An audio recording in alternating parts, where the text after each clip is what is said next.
حاج موسى الحقيقه.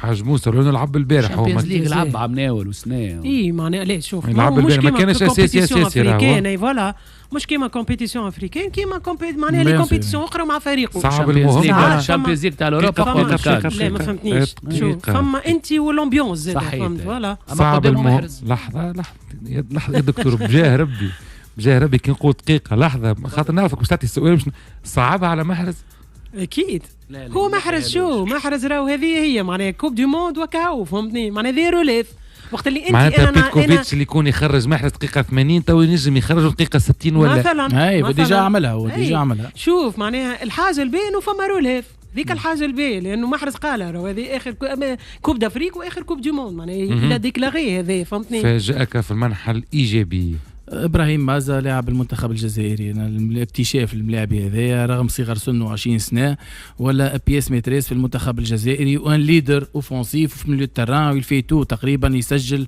يترمى يعطي ديزاسيست يبريسي يرجع يفك الور لا اكتشاف ملاعبي من مستوى عالي جدا. اكثر لاعب فاجأكم في المنحى الايجابي تقريبا بالنسبه لكم هو افضل لاعب ولا ثم شكون واحد فيكم عنده افضل لاعب في الدور الاول؟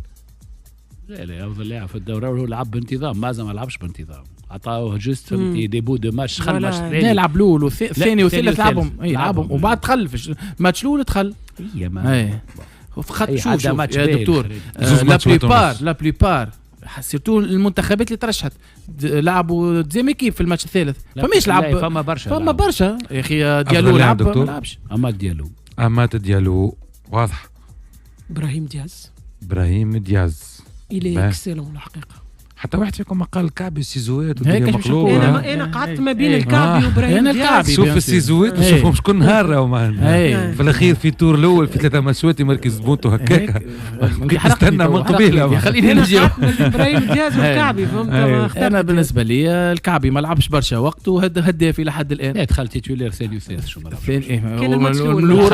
لعب نص ساعه شو برا لعبهم الكل لعب ماتشات هي ما خرج حتى لو في الماتشات الثلاثه ما لعبش 90 دقيقه بداهم لا الاول ما بداش كان روبلاسون الثاني والثالث ومن بعد خرج دونك وبيوتور سجل واحد ما يشك في الامكانيات نتاعو هو الغلطه الكبيره كيفاش ما داش من الاول فوالا صحيح مي بون بيوتور هذاك اش معناه اما زاده لا فاسون دو فير دي بوت متفاهمين حتى امارا سيمبا تاع باريس سان جيرمان كان يماركي كان كنت سيزوات قبل دون لو طون راهو في بالك نعطيك معلومه ممكن نعيمه تاكدها لي اول ملاعبي في كاس افريقيا يسجل دو سيزو في كومبيتيسيون فما قبل شكون ماركا دو سيزو فماش دو سيزو ما فماش حتى ملاعب هذه اول مره كبير هو لا في وسط السيرفاس هذاك لي بيسيكليت هذاكم الور لا معناتها كل بشكوتو عنده اما فما فرق ما بين البوتور وما بين الديبوزيتير دو جو احنا تو نحكيو انت عندك اذا تحكي على ديبوزيتير تو نحكي لك على ابراهيم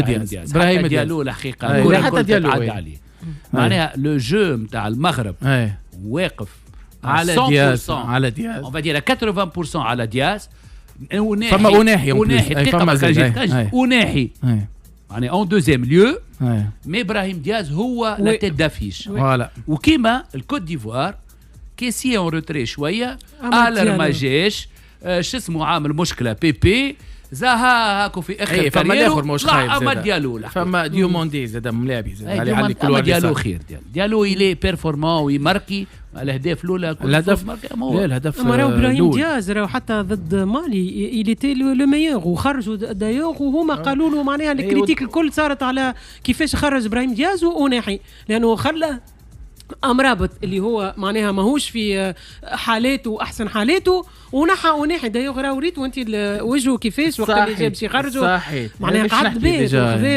النوت معناها ابراهيم دياز تحسوا مو ساتيسفي بالشونجمون اللي صار له وتغييره كانه كان ينتظر انه يواصل الماتش خاطر يعمل في روندمون بي دونك هو ميم حتى الركراك يعمل كلكو شوا اللي فيهم وعليهم معناتها فيهم شويه صلح روحه صلح قال لا فوينتي كلموه قالوا له لا استوى خطو دي لا فوينتي كلموا ابراهيم دياز قال لهم ليه قال لهم مش نلعب مع المغرب علاش قعد سنين يستنى حتى هو شفنا فيه استنى ما استناش حتى في اسبانيا نجم يلعب لا ما نجمش مع ريال مدريد لا في الريال ماهوش قاعد يلعب علاش خاطر في المغرب هو ستار انكونتيستي، هو نمرو واحد اون بلوس. لو سول اللي نجم يلعب في المغرب هو حكيمي. تكتكلها في اسبانيا، خاطر جمعيه كلها باش تخدم له اللي هو.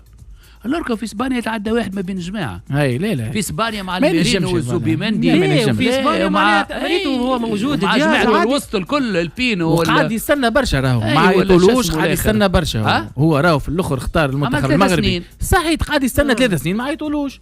دونك عيط له في الاخر في اخر عام عيط له كانوا يعيطوا في الاولمبيك مشى للاولمبيك. فما فرق بين ليكيب والاولمبيك. هذه عندها 4 جمعيات هذيك ربي الاخرى عندها 10 في الوسط قبله. اما يا كابتن راوليت في اسبانيا مثلا تو ابراهيم دياز موجود من غدوه في وسط العام يطلع لك واحد اخر عمره 19 20 سنه عادي جدا فهمتني.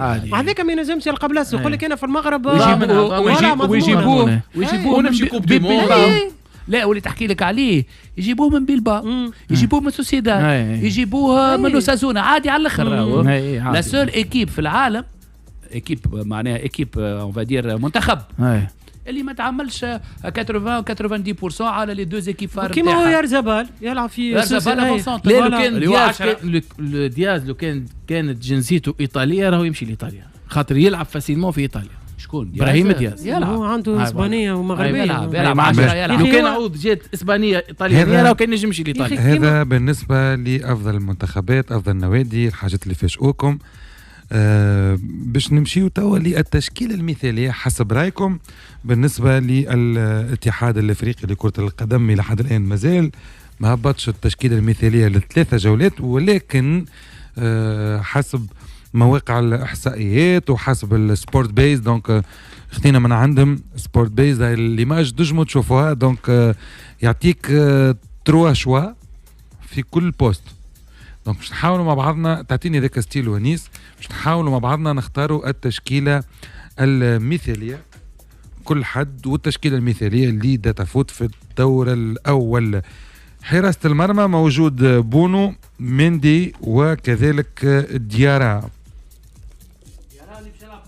ديارا المنتخب المالي. ميكرو يا دكتور. تاع يونغ افريكانز واضح. مندي، بونو، وديارا. ما فماش شناوي؟ لا شناوي لعب كان دوزيام ميتان. هذوما راهم بطرق علميه معناتها نجموا يفاجئوكم معناتها بليزيور شوا. نو ماهوش موجود نجم نقولوا بيان سور. فوالا بون هنا مندي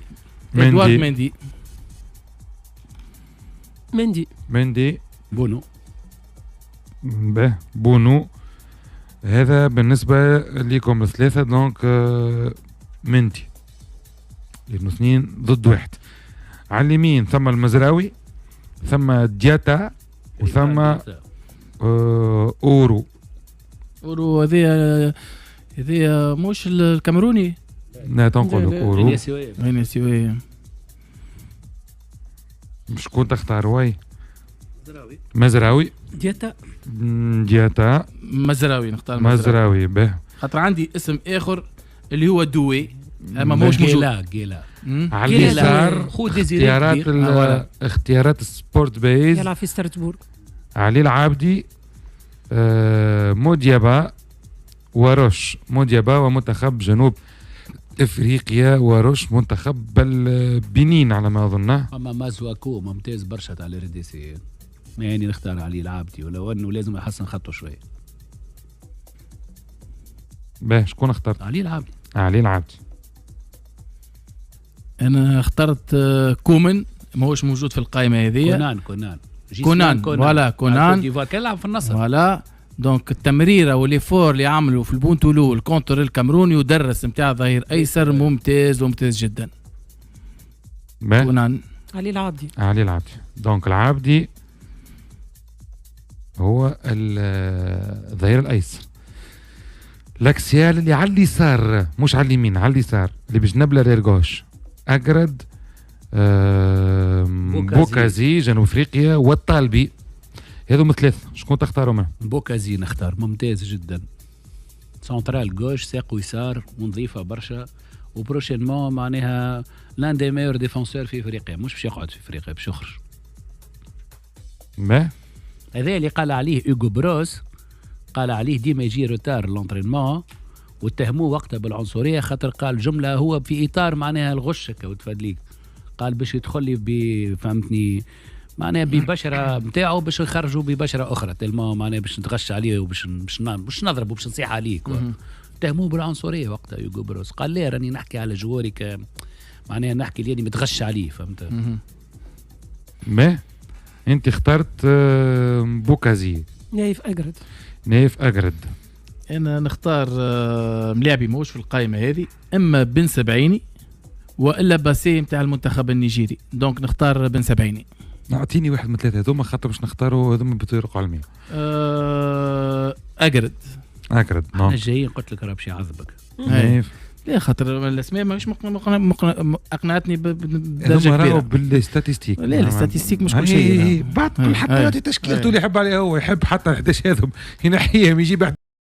هكذا شفنا كلام الاستوديو الذي كان قبل شوي من المجلس العربي لقناة الكأس حول مباراة الجزائر والعراق التي انتهت بفوز الجزائر طبعا بنتيجة 2-0، وتأهل الجزائر متصدرة المجموعة، بالإضافة أيضا إلى منتخب العراق الذي صعد في المرتبة الثانية وسيواجه متصدر المجموعة الأخرى منتخب الأردن، بينما الجزائر ستواجه وصيف المجموعة الأخرى الذي هو منتخب الإمارات.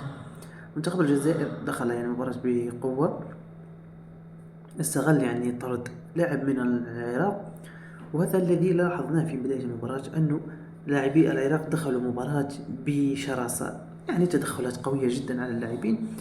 مش عارف هل هذه هي تعليمات من المدرب أو هي خطة أو مش عارف، لكن الجزائريين خلينا نقول تعاملوا مع المباراة بطريقة جيدة، عرفوا كيفية تسيير المباراة، أيضا استحوذوا على الكرة، لم يسرقوا الكرة إلى المنتخب العراقي. المنتخب العراقي استغل المرتدات، لكن طبعا ما كانت شكلت خطورة على المنتخب من غير كرة واحدة في الشوط الثاني. في نهاية الشوط الثاني الجزائر طبعا حاولت تشكل هجوم بعدة طرق، المدرب حاول يجرب يبدل وهكذا حتى تنجح معه، وشفنا مثل ما قلت لكم استحواذ كبير للجزائر، بالإضافة أيضا إلى هجمات كثيرة. هكذا الجزائر تصعد من صدارة المجموعة وتواصل حملة الدفاع عن اللقب أو اللقب الذي كانت حصلت عليه في النسخة الماضية. طبعا في المنتخب الجزائري سيواجه أظن في يوم الجمعة، بالإضافة طبعا إلى المنتخب العراق أيضا سيلعب يوم الجمعة القادم مباراة ربع النهائي. الأول الجزائر سيواجه مع الإمارات، بينما الثاني العراق سيواجه منتخب الأردن في مباراة قوية وكلاسيكو قوي جدا بين البلدين.